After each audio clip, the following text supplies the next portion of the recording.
on Goblin Reddit. Today's story is... My childless sister-in-law turned her back on me after our accident. Her new boyfriend discovered the shocking truth 8 months later. When I look back, it all seems like a nightmare from which I can't wake up. 8 months ago, our life changed completely.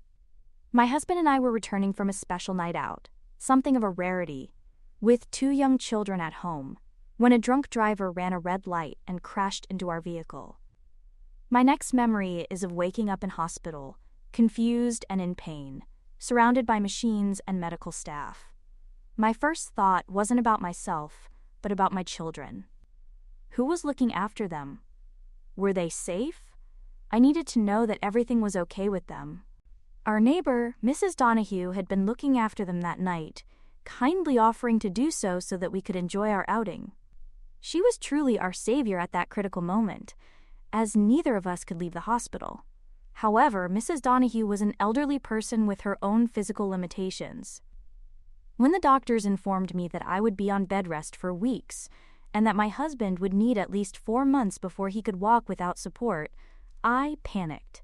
Who could take care of our children for so long?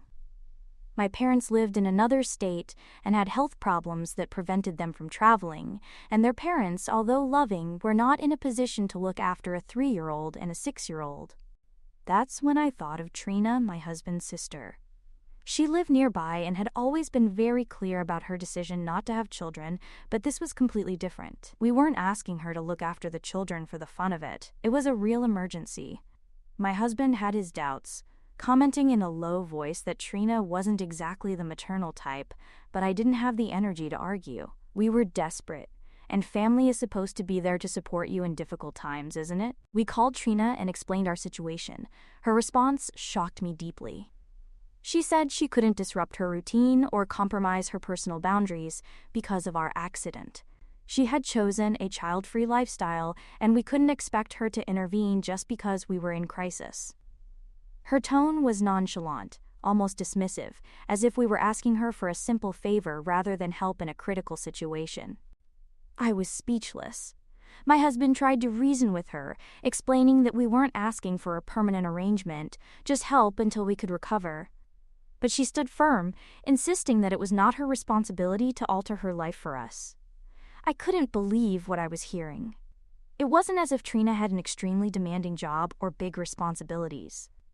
She worked part-time in a boutique and spent most of her afternoons posting about vegan recipes and yoga sessions on social media.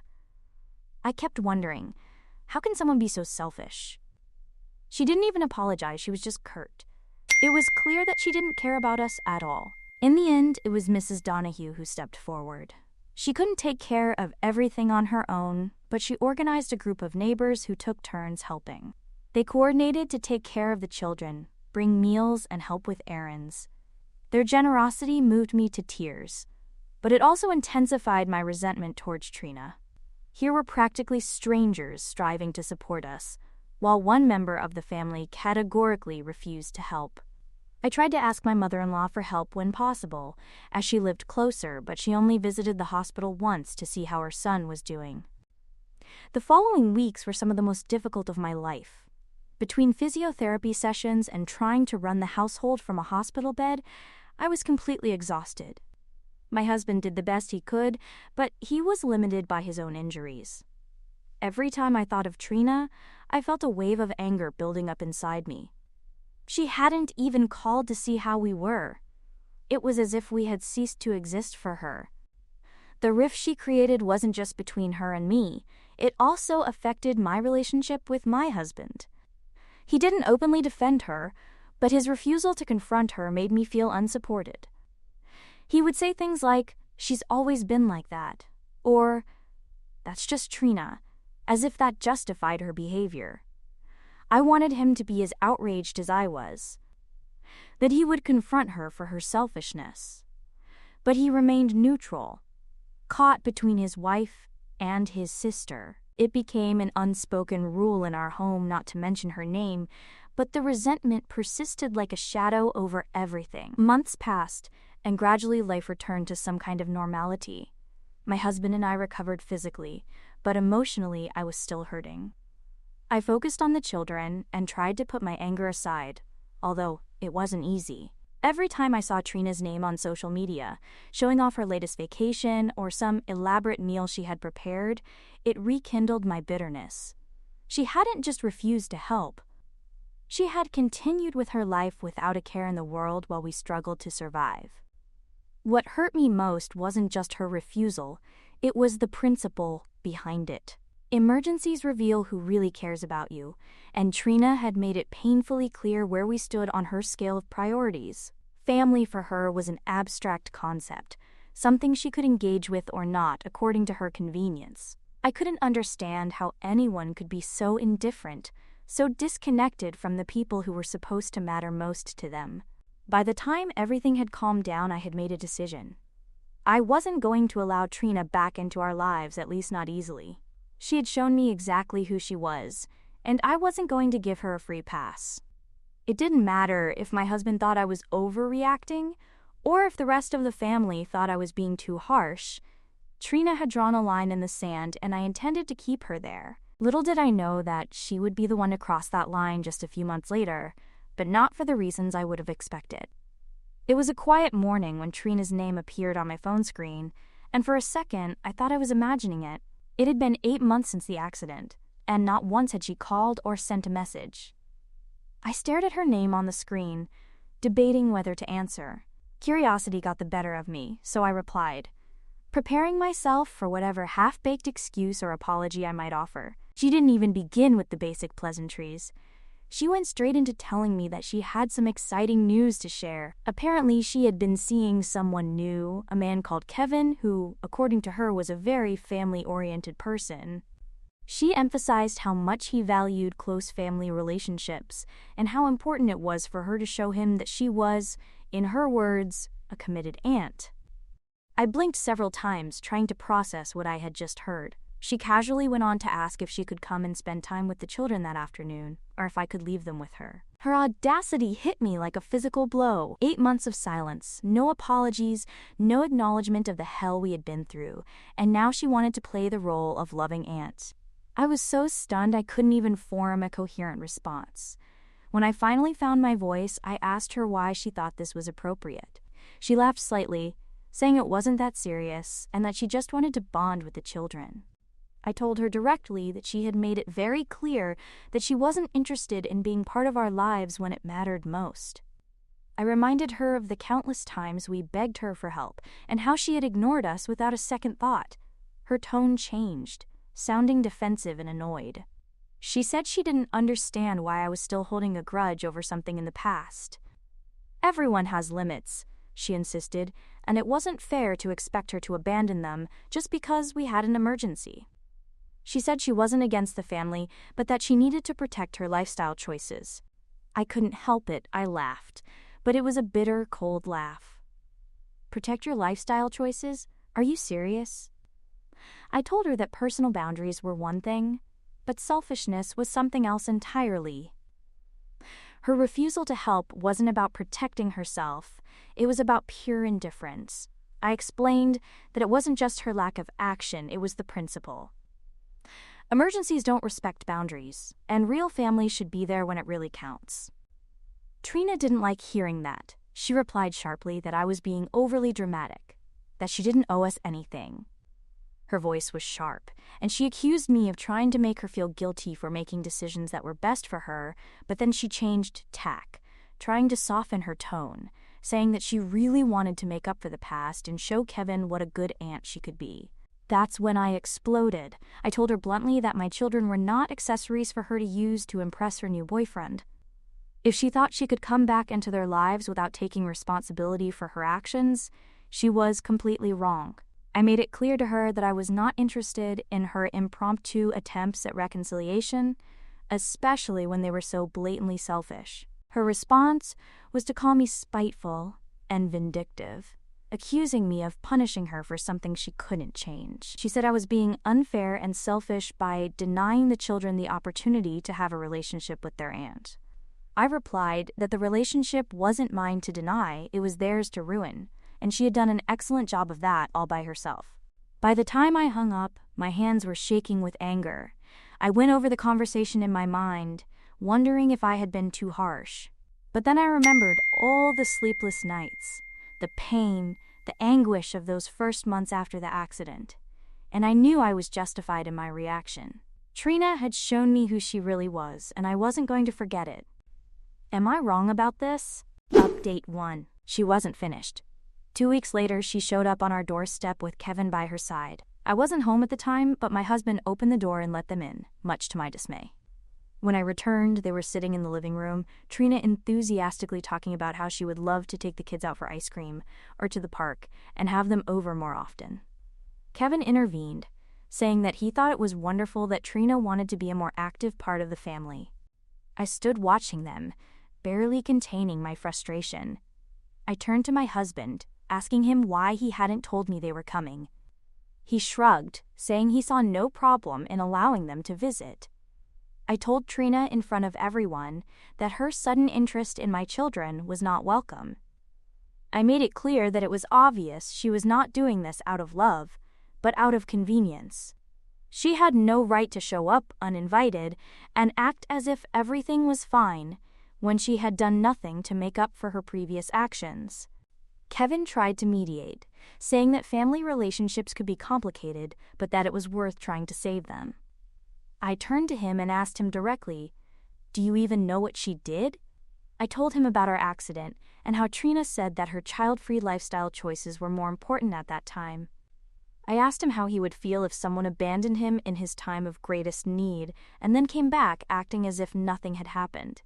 He seemed genuinely surprised. He had no answer. Trina got serious and accused me of being unreasonable, saying that I was exaggerating the situation.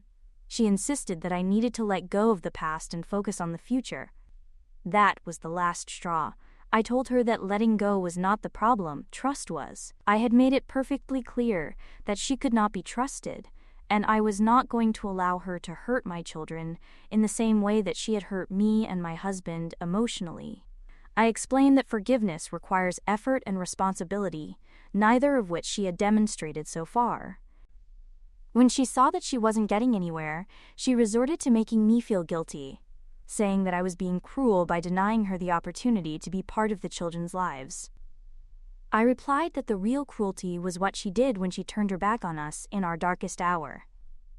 If she wanted forgiveness, she needed to earn it, and turning up unannounced with her pro-family boyfriend was not the way to do it. Trina stormed out, dragging Kevin with her. My husband sat there looking conflicted. He said that maybe he had been too harsh, and that maybe he should give her a chance to make things right. I made it clear to him that I wasn't against reconciliation, but it had to be genuine. Trina wasn't there to repair relationships. She was there to impress Kevin. I told him that I had had enough of his selfishness, and I wasn't going to allow him to manipulate his way back into our lives. Over the next few days, the atmosphere at home was tense. My husband didn't mention Trina again, but I could tell he was still upset by the situation. However, I stood my ground. If Trina wanted a relationship with my children, she needed to start by showing that she cared about their well-being, not her personal image. Update 2. A few weeks passed with no news from Trina, and I welcomed the peace and quiet. It gave me time to focus on my family and regain some peace of mind after her unexpected visit. But, of course, Trina wasn't the type to leave things at that. One night, I received a text message from her. It was strangely formal, almost rehearsed, as if she had written it several times before sending it. She said she had been reflecting deeply and realized that maybe she hadn't handled things well in the past. She admitted that she had failed us during the accident and said she wanted to make amends. She even offered to look after the children one night if we needed a break. It was tempting, but I couldn't ignore the timing of this sudden change.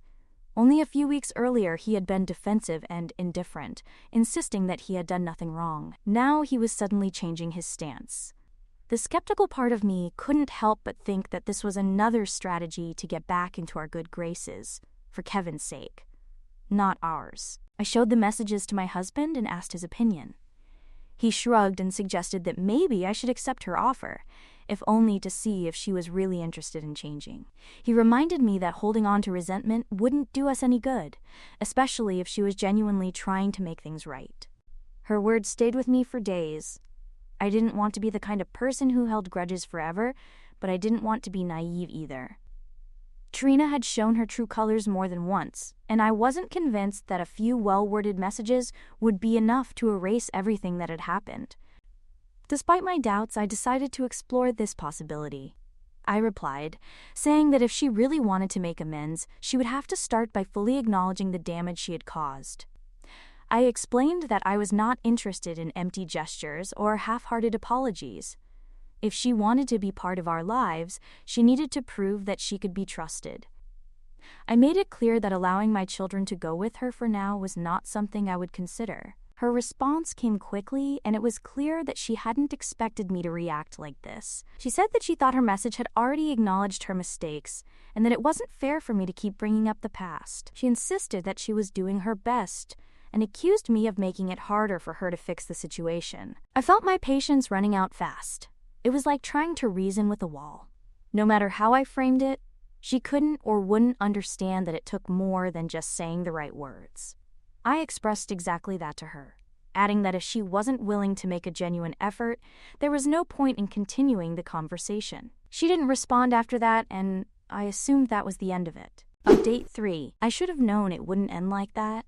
Trina wasn't the type to take no for an answer, especially when she wanted something. About a week later, my husband and I were in the park with the kids when Trina appeared out of nowhere.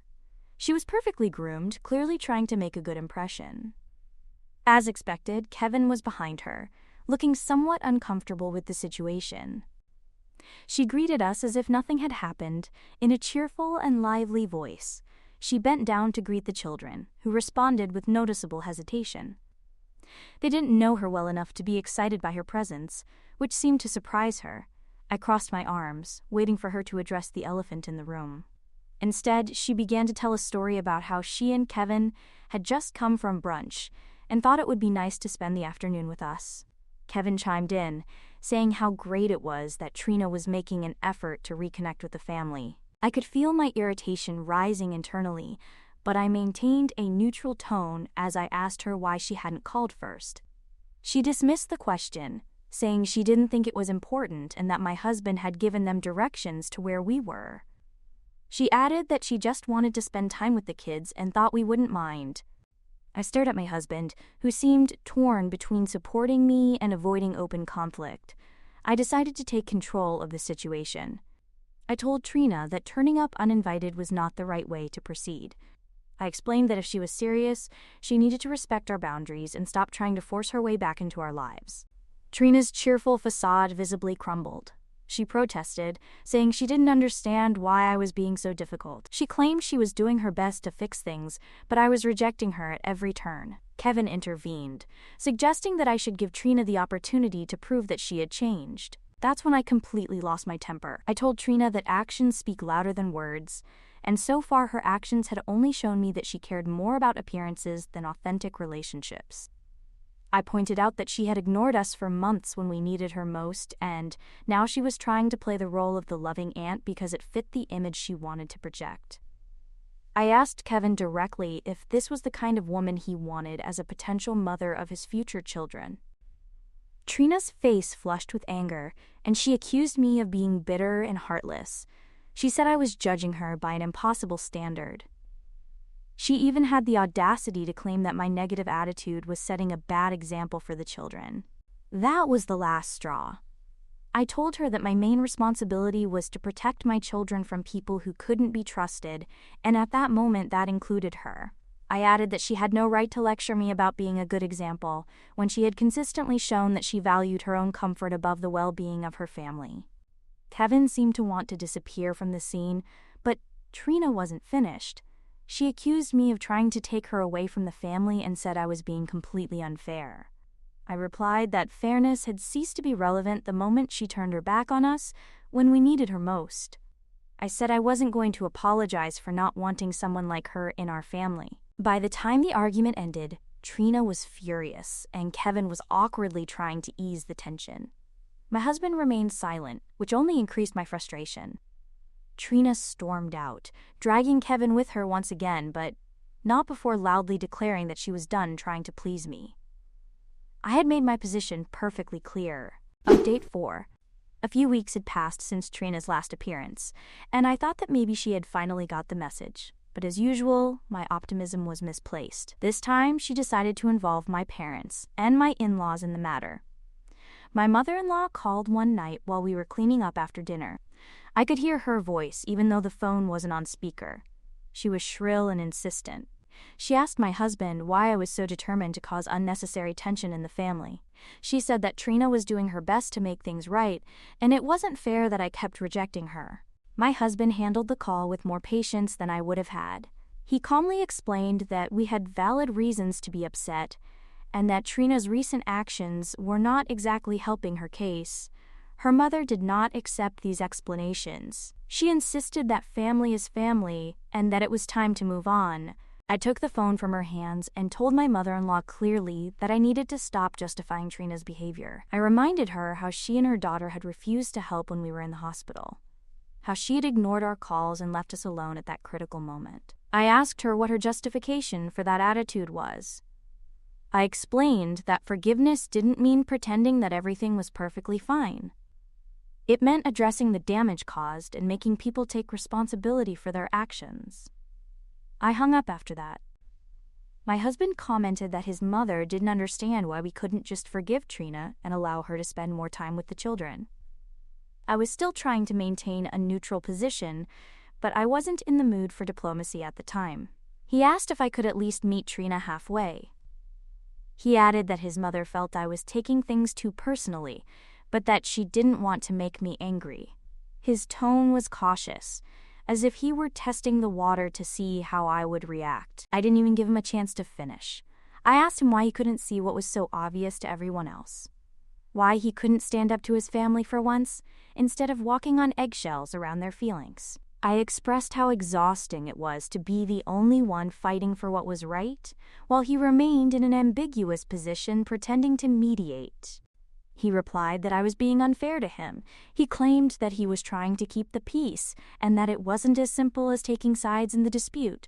He said he understood my frustration, but that he also had to consider the bigger picture of the family. That's when I completely lost it. I told him he could keep his so-called diplomacy. I pointed out that his constant need to be the peacemaker was allowing Trina and her mother to walk all over us, especially me and our children. I added that if he wanted to continue to please them, he could do it alone, because I was done trying to be nice in this situation. She straightened up with a serious expression, narrowing her eyes. She asked me what exactly that was supposed to mean, and I didn't hold back at all. I told her it meant that if she didn't start actively backing me up, there would be serious consequences. I explained that I was not going to continue fighting this battle on my own, while he tried to keep everyone happy.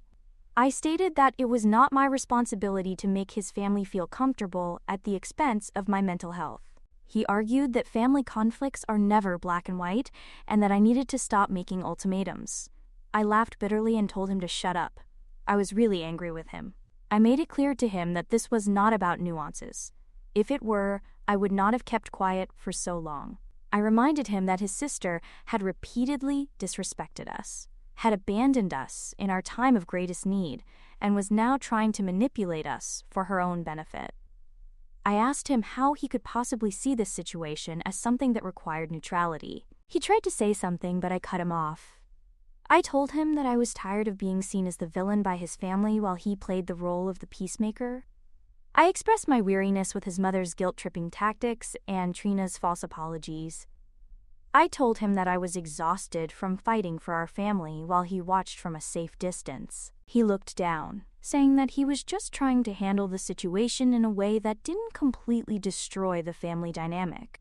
I replied that the family dynamic had already been destroyed from the moment his sister refused to help us without showing an ounce of compassion. I made it clear that the problem wasn't her refusal itself, it was the way she refused. I told him that his family had made their decisions and now they had to accept the consequences. I added that I was tired of being the scapegoat, and if he couldn't take my side, he was welcome to join them.